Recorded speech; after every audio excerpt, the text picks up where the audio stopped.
ile yani kiroho inaanza kushuka. Sasa ili mtu aende mbali kiroho na maombi yake yajibiwe sana na Mungu awe ndani yake, hata ukisimama kuimbisha praise au ukisimama kuhubiri, Roho Mtakatifu atawale. Cha kwanza unatakiwa utawale mawazo.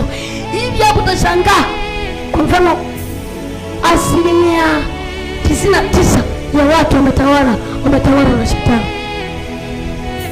Hapo Mungu hajatawala hata kidogo. Mawazo, kile unachokiwaza ndio kinachopata kibali kwa Mungu. Nisikie na umakini, ili uweze kukua kiroho, ili uweze kukaa karibu na Mungu, ili uisikie sauti ya Roho Mtakatifu. Kuna watu hapa hawajawahi kusikia.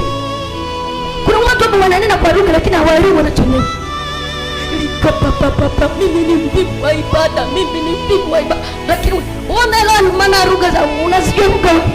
Mtu ananena kwa lugha mpaka ndani kwa sawa, hata nao viwaza viko sawa.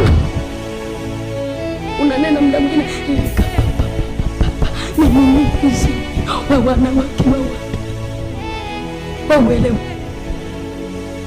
Yaani kuna watu ukimwangalia unasema huyu kasimama, kumbe kavunjika.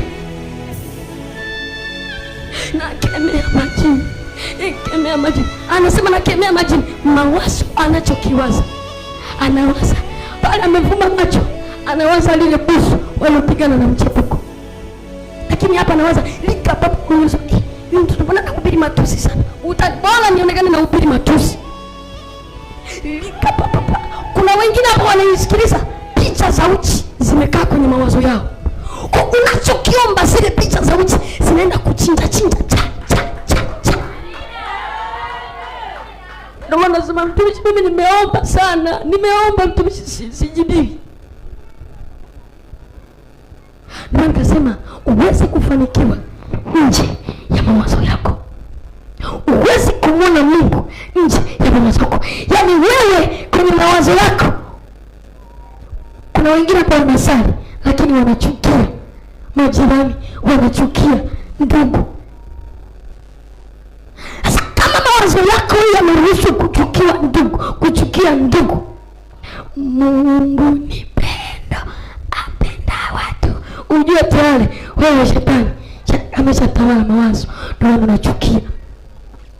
Kwa sababu Mungu ni pendo, akikaa ndani yako lazima utampenda, yote hata likuumiza namna gani lazima utampenda.